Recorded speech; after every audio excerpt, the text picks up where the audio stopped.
Congratulations again. Our second inductee tonight is Lee Morrison, a 1995 graduate of Transylvania University, an outstanding men's basketball player and an NAIA All-American scholar athlete. Lee is the 18th highest scorer in school history with more than 1,400 points. He was a member of the 1994-95 team that went 28-6 and was ranked number 13 in the final national polls. Here tonight to personally introduce Lee is former head coach of the Transy men's basketball team, Don Lane. Please join me in welcoming Coach Lane to the stage.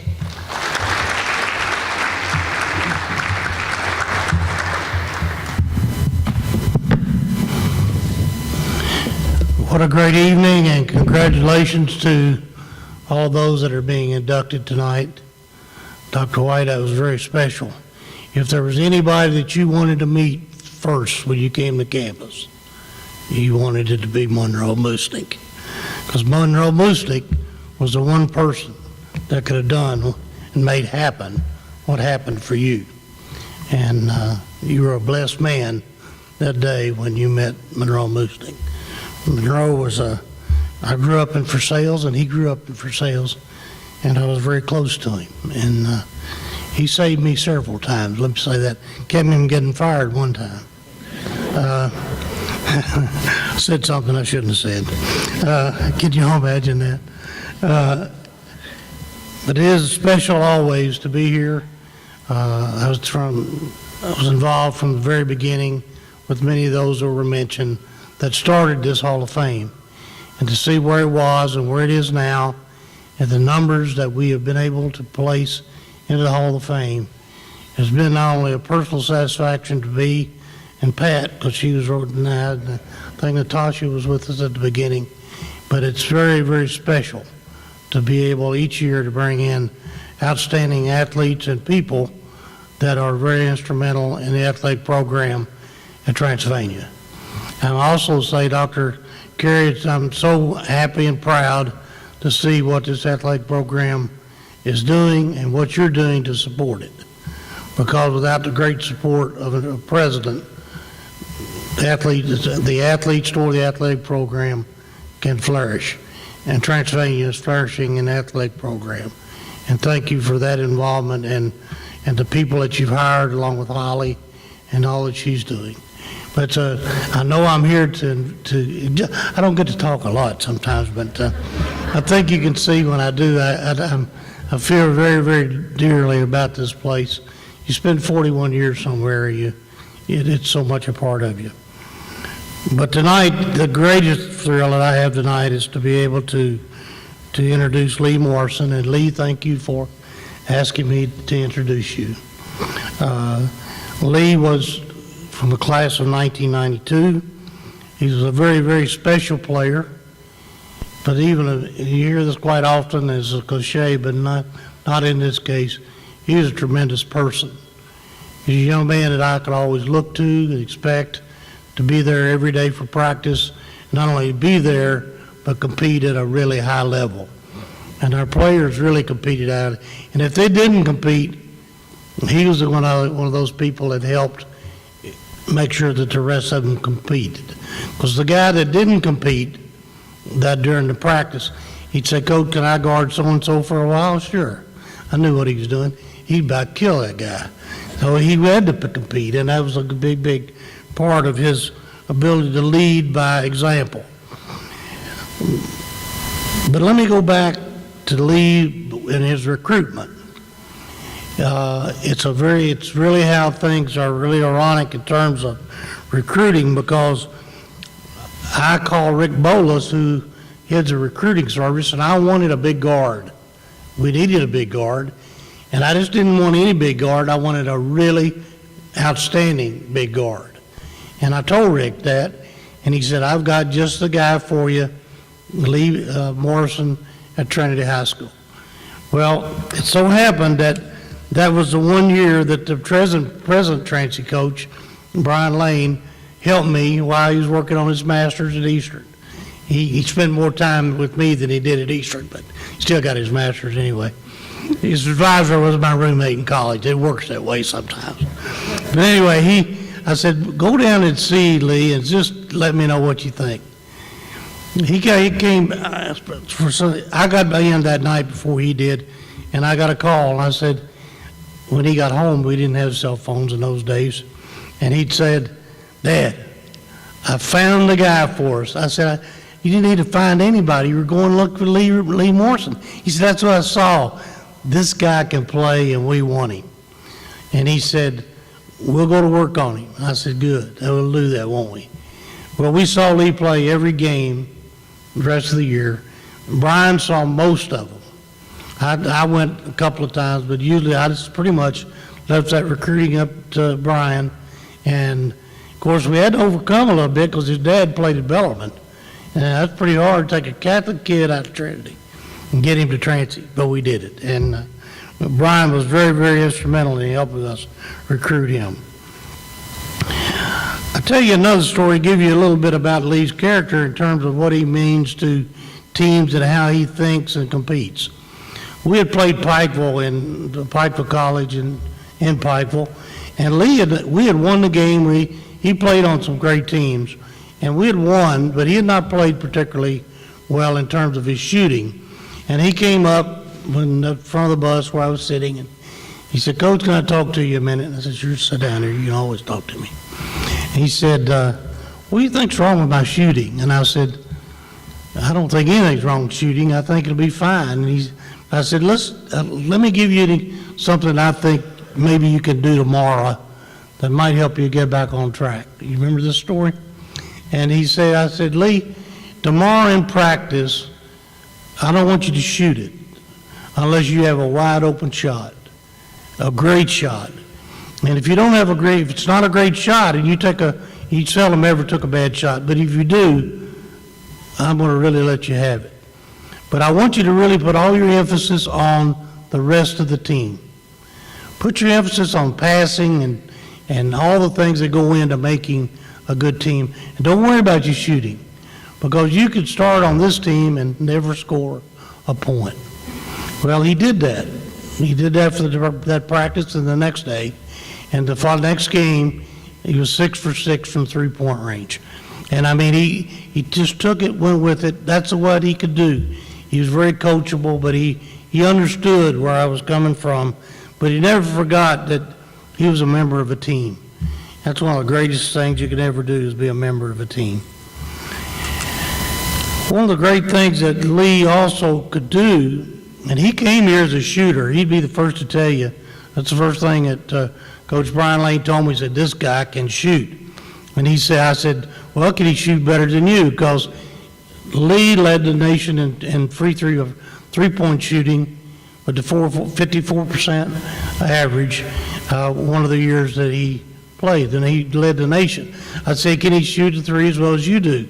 Brian led the nation in shooting one year. He said, I doubt it, but in his very humble way. But as it turned out, he was a great shooter, but he was the greatest. But that was fun to deal with over the years. But the thing about it, not only was Lee a great shooter, but boy, he could guard. And you try to find people that want to defend people.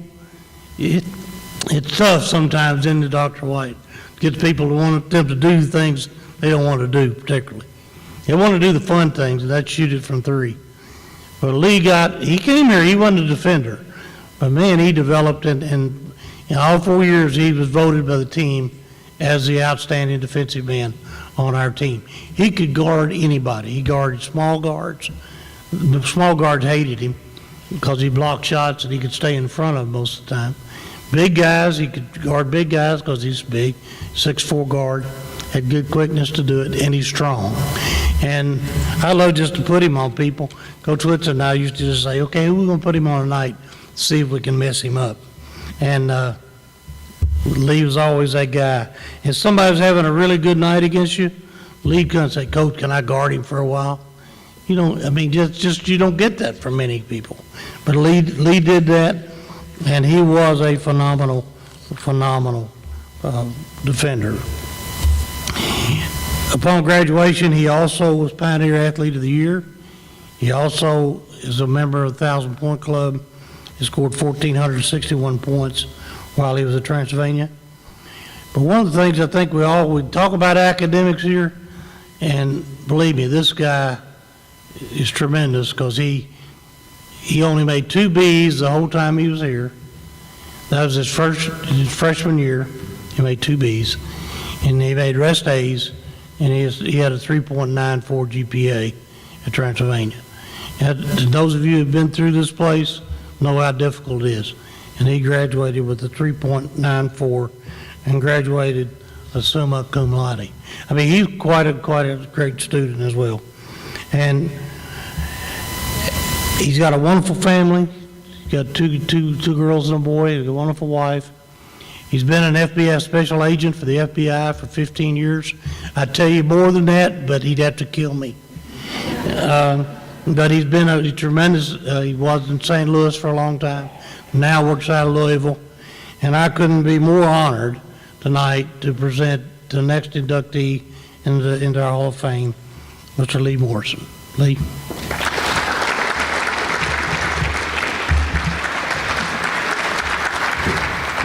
Took longer than 5 minutes, but I needed more than 5. Love you, man. I needed longer than 5 minutes. I don't think I have any time left, Coach. You use all the time you want. Thank you. I appreciate it so much. I'm going to tell a romanticized version of that story you told, too. It's funny how time changes things just a little bit, but... Good evening. I'm so very humbled to be inducted into the Pioneer Hall of Fame. So very grateful to the game, to the university, and the people who brought me to this moment. Before I go further, I want to introduce you to some special people to me up here at this front table. This is my amazing wife, Dana. Just wave, say hi. My 3 beautiful children. I've got Luke here in the front, Anna Lee. Hold your hand up, honey. This is your chance. You said you wanted to speak, so I'm not going to let you speak. But and Ella Grace. My mother, Pamela, and her friend Charlie. My father, Terry, and my uncle, Jerry. Basketball. Since I was a little boy, I've loved the game. I really had no choice. Raised in Kentucky with a father from Indiana, it was meant to be. I can remember watching my dad play at the corner, which was a prime piece of basketball real estate in Seneca Park down in Louisville. Players would come from all over the city to play at the corner, but not one of them could shoot like my dad. I fell in love with the game watching you play, and that smooth left-handed jump shot's still my favorite. You taught me the game, how to shoot the ball, the importance of using both hands. And during the driveway ball games with your boys, you didn't hold back, that's for sure. And you made sure that we all understood that hand was part of the ball. At the park, you taught me how to call next and stand my ground, so that's what I did.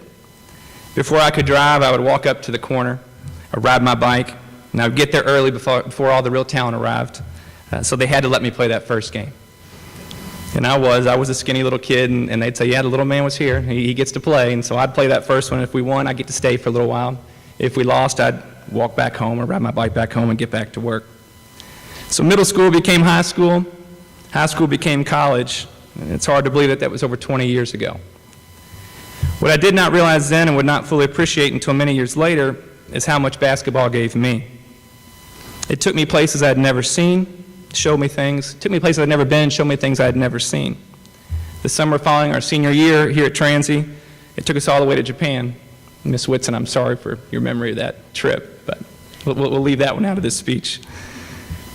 What an amazing experience that was for a young person. Basketball also reinforced in me so many of the values I was taught at home and at church. The value of hard work, the importance of sacrifice, what it means to put others before yourself, the success that is often found in failure, and the growth that often comes from adversity.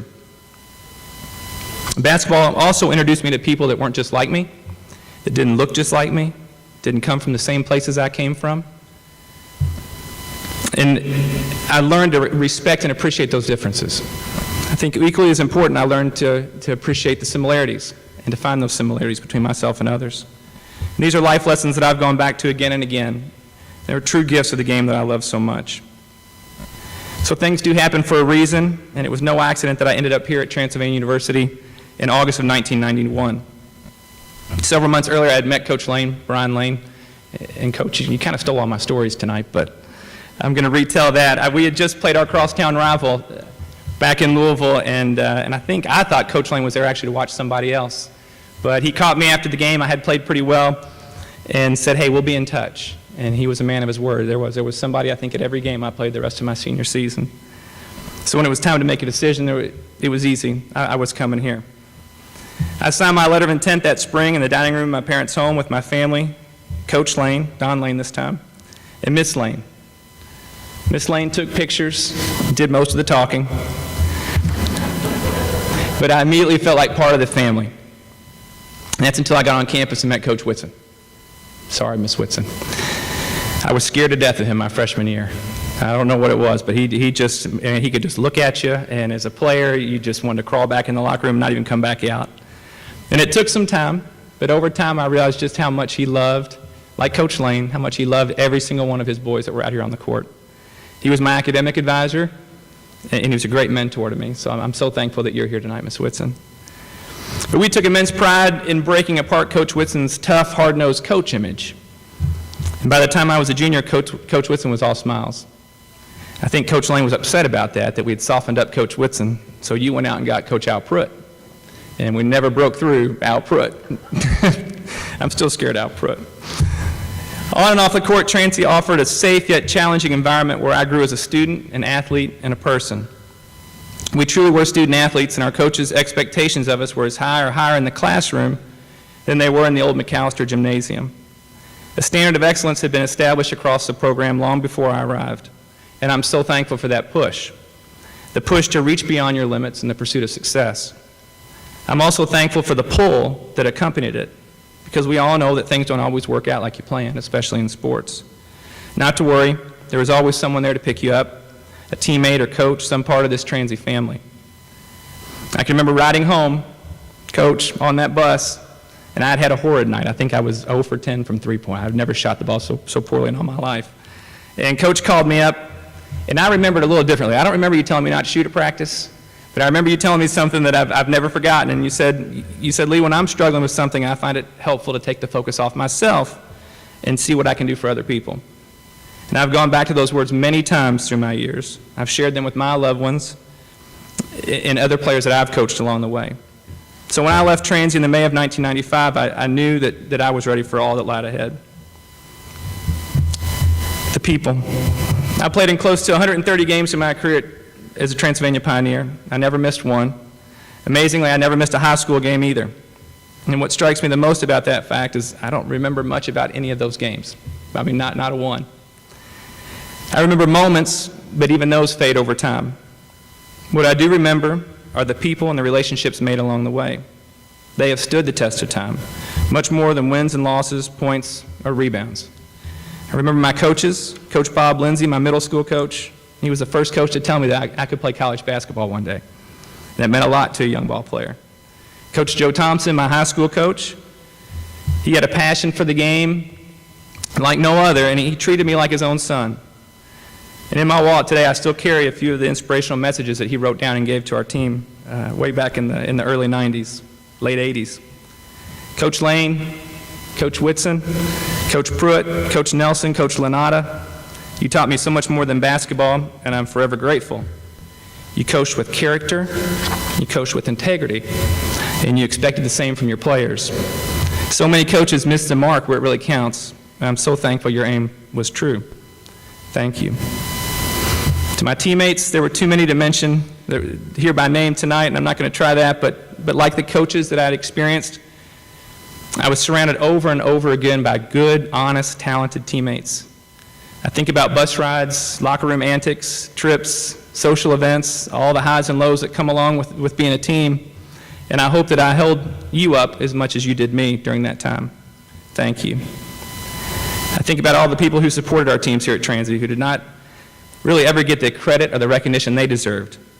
I think about Kelly and Beth and Brian and Bev and Tanya and others I'm sure I missed, but thank you. I think about Ray at the physical plant. I think about Miss Darlene and the Rathskeller who used to give a hungry basketball player extra food. Think about Miss Charlotte, who used to leave me cleaning supplies because she knew I liked to clean dorm room. Scott on the radio, Henry at Public Safety, President Shear, T-Club members, faculty, classmates, and friends. And who could forget Rex standing behind the bench? Thank you. And of course, my family, Uncle Jerry.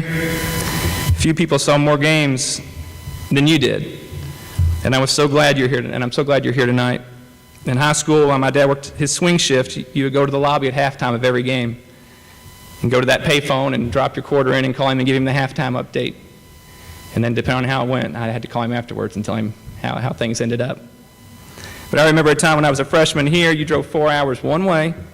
I can't remember where we played, but I do remember that I missed a free throw that could have won us the game.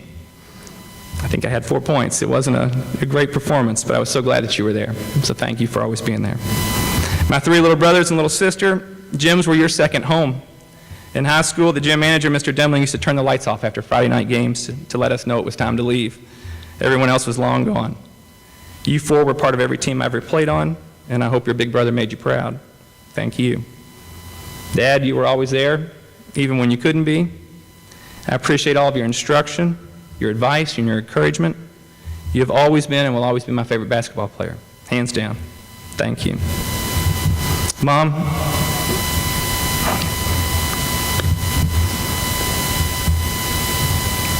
no one did more for us than you did. Excuse me. You gave so much and asked for so little in return. You rarely missed a game, and I knew no matter what happened, you'd always be there with a smile and a hug. So much of who I am is because of you, and I thank you. So when I pause to take inventory of my life, at times like this, I'm overwhelmed by how much God has blessed me. I thank Him every morning. I count my time at Transy and the many wonderful people I encountered here, coaches, teammates, classmates, and others, among those blessings. I'm a husband now and a father, and as a parent, I can only hope and pray that my children will experience the same good fortune that I've experienced along my journey. The ability to do the thing they love, to be nurtured and grow in a safe environment, to be mentored and poured into by genuine, caring individuals, and to realize that God's hand was on them every step of the way. Thank you so much for this honor, and God bless all of you.